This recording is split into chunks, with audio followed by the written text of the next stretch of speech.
Ready to make fashion fireworks? Right now at Old Navy, get up to 60% off the entire store during Old Navy's Red, White, and New sale. Save big with items for $2, $4, $6, and $8, including women's tanks for just $2. And up to 60% off summer essentials like flip-flops, tank tops, swimwear, and shorts. Get more bang for your buck with up to 60% off your favorite all-American styles right now at Old Navy and OldNavy.com. Select styles only. Entire store offer valid 6/28 to 7/5. Excludes clearance, gift cards, register lane items, jewelry, today-only deals, two-day only deals.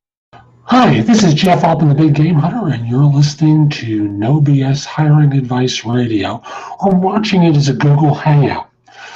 It's a time where I spend about 15 minutes speaking with you about some element of hiring or staffing or recruiting, because I've found that, often with organizations, there are systemic issues that interfere with them doing what they say they want to do, which is hire great talent.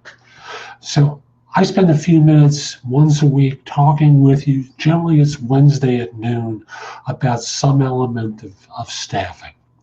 Now, today's show is brought to you by two sponsors. The first one is Audible. And if you go to audibletrial.com/thebiggamehunter and sign up for a free trial, Audible offers a free audiobook as part of that trial. So again, audibletrial.com/thebiggamehunter. And I know you like audio, you listen to podcasts, right? The other sponsor is consultingassignments.com, which is a site where you can find and fill consulting assignments, full-time consulting positions, temp to perm, and contract hire opportunities worldwide. Posting a job, posting a resume is free. Searching jobs and resumes is also free, as is the ability to contact one another. The only thing the site charges for is if you want to feature a job or a resume. It is, it's ridiculous. It's $10 for 30 days. And if you're going to feature more than one position, the price goes down from there. So again, consultingassignments.com. Now, this weekend I released an article on LinkedIn that's called Why People Hate Third-Party Recruiters. I'd had an experience last week that triggered the article, and I remembered a conversation I had with an old friend a few weeks before. The conversation with the old friend didn't set off the article, but the one with this recruiter did. Now, just to explain, I work with third-party recruiters sometimes and share fees. So I consider this scenario that I had with this recruiter unfortunately too typical of what you in your role of staffing has to go through. Here's the basic of the scenario. I'm trying to fill a project manager position in Texas. My affiliate sends a resume to me for a not a program manager, a product manager who's in North Carolina.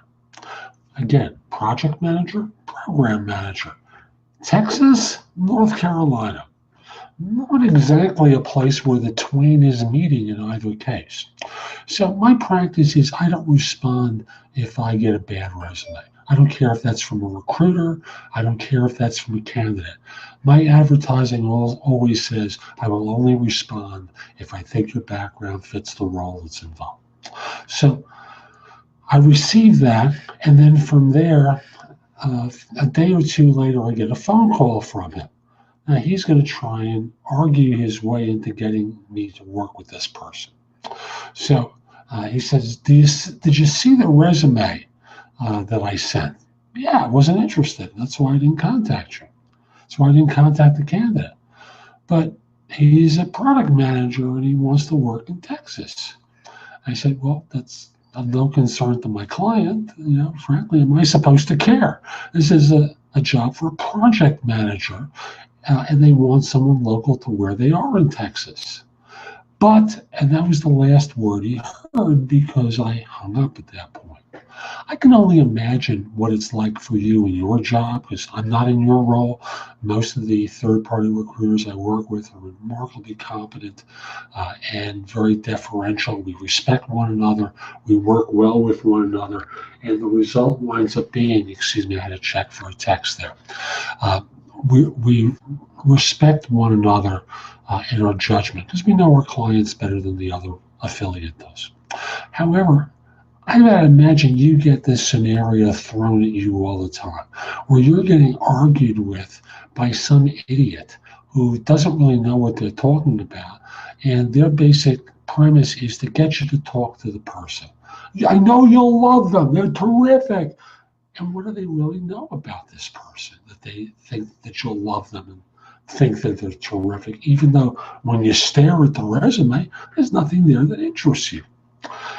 There was another scenario from the applicant side where a friend of mine told me he'd gotten a call from a recruiter. And mind you, he's doing well where he is. He's not thinking of changing jobs. But this recruiter calls him up about a job. And the short version of it is, this is a great company, a terrific manager. They have a position. It'll pay you about $25,000 less than what you're earning. And it'll be about a step, maybe 2 steps down from where you are now. This is a great opportunity, a terrific firm. You want to go talk to them. Why? And this happens all the time. And the moronica that comes out of a lot of recruiters' mouths is ridiculous. So I just thought I would do a show that would talk with you about how to avoid these scenarios. So the first one is really to understand the background of the person that you're going to be working with. Now, I really don't care about what firm you work with. It's more about the recruiter. Here's why I say that. Years ago, I was in a lawsuit when I was in New York. The building owners of a place I was renting were suing me.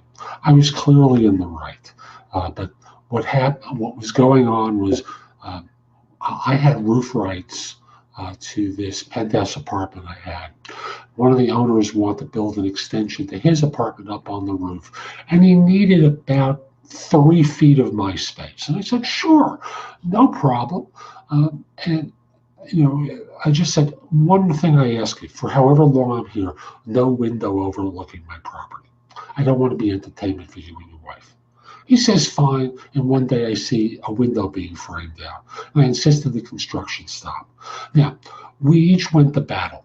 And he hired the best landlord attorney in New York. I hired the best tenant attorney in New York. But he got the junior staff. I got the guy whose name was at the top of the shingle. There was no comparison in service. We destroyed them. Now, that has nothing to do with the case. He just knew some of the shenanigans ahead of time, warned me about them, and we were able to get every harassment scenario dismissed very quickly, get this thing thrown out, and they made a lot of money from it. Sometimes you may be working with a brand name firm, but the junior person in the office. So it's one thing to have that senior, it's another thing to have the rookie. So what I always encourage firms to do is, before you start giving out specs, take a look at their LinkedIn profile. And yes, it could be a fraudulent profile, but most of the time they don't really think to make that change. So, one of the simple things that you can look for is, how long have they been at their firm?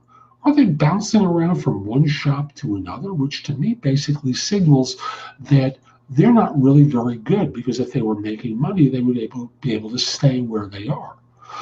Normally what happens is one of 2 things.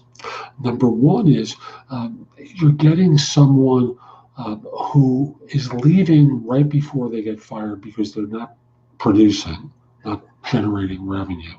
Or they're getting fired regularly, but they interview well, and they walk into an agency owner who is willing to give anyone a shot because they're cheap, and that shouldn't be your problem. What your problem is to fill jobs and not break people in.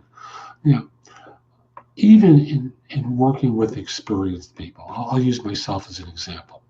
I need to learn how it is you evaluate and assess. I need a little bit of time for me to understand your process, what you're really looking for, and flipping a job description to me has no meaning. And one of the people who commented after that article I wrote called Why People Hate Third-Party Recruiters, wrote to me about an interview that she had gone on, scheduled by a recruiter, and she pointed out it was a waste of her time. She had seen a job description. She was a a non-digital marketing person, and buried in the spec was one reference to digital marketing. And she went on the interview and discovered it was really a digital marketing job. No one could have known that. And often what happens is the recruiter gets a spec, isn't able to get the client on the phone, just starts running off to find someone who fits the job. And as a result, in this case, as I suggested to her, it may not have been the recruiter's fault per se, except that they sent you an interview without testing some assumptions there. Where the fault was a job description given to that recruiter that was shabby. And you're asking them to work on something that suggests something different. So, for me, I always ask for some time scheduled before I start working in order to make sure that what I'm being given, if you're watching on video, you can see I'm holding up my hand to represent a sheet of paper. I think I'll hold up a sheet of paper. If what I'm given actually reflects what it is you're looking for. I know sometimes hiring managers send a previously approved rec in to get it approved, knowing that they can do whatever they want once it's approved. This one's gotten approved before. And, I always encourage folks, just lay it out simply to us. We're not there to annoy you or aggravate you. What we're there to do is to fill positions, do it well, make it easy for you, and collect a fee. We want to get paid. And if all that happens is we annoy you, we know we're not going to get paid. And if we don't know that, you are obviously working with an idiot. So the first time that someone starts to argue with you, I just want to suggest a very simple strategy. And that is to simply say, you don't know me, but I just want to tell you one thing. If you ever argue with me again, that'll be the last conversation we ever have. I clearly know what I want. You don't. And you haven't given it to me here. So just be that blunt with them, and you will scare the bejesus out of them. So again, go to the LinkedIn profile. Look at the background of the individual. See how long they've been there. If there's a reference to the type of jobs that he or she works on, are they in line with what you look for? How many endorsements or testimonials do they have about their work? Now, I know I get a ridiculous number by comparison to most folks. So you can't compare me to that. But if they have 1 or 5, or they're in low single digits, it tells you something. They're a rookie. Do you want to work with a rookie? That's your choice. But at least you know what you're getting into. With someone like me who has hundreds of them, close to 1,000, I think, in most categories. I think in a few, I'm over 1,000 endorsements in several categories. And then there's the written testimonials where people have long form stuff about what I've done. It just speaks volumes for what my experience is and how it's been received. Now, I also want to say in advance, I'm not perfect, and other recruiters aren't going to be perfect. So you have to cut a little bit of slack, but where the slack should be. That client in Texas who talked to me about a position. First 3 resumes I submitted, 1 was right, 2 weren't, and she said, I want to test what you're doing. And I gave her a 3 bears scenario. Too much, too little, 1 in the middle, and the one that I thought was going to be right was right. So at the end of the day, what you need to do is assess the recruiters by looking at their background, talking with them to get a feel for their intelligence, seeing what they really know, what they don't know, see what others have thought about them, see what, and just remind them that they have one opportunity to annoy you. If they ever do it after that, they're done. So I'm Jeff Altman. Hope you find this helpful. If you did, I want to encourage you, come over to my website, which is thebiggamehunter.us, and go exploring. I have more content there that will help you with staffing, with recruiting, and such. And I also want to say, if you need help with it, I'd love to help you. Send me an email at jeffaltman@thebiggamehunter.us. Let me know who to contact. If it's you, let's schedule a time to speak. I'd love to help you in your firm staff positions. If I don't think I'm going to be able to, I'll let you know that too. I don't want to waste your time or mine. Hope you have a great day. Oh, connect with me on LinkedIn, linkedin.com/IN/the Big Game Hunter. Take care.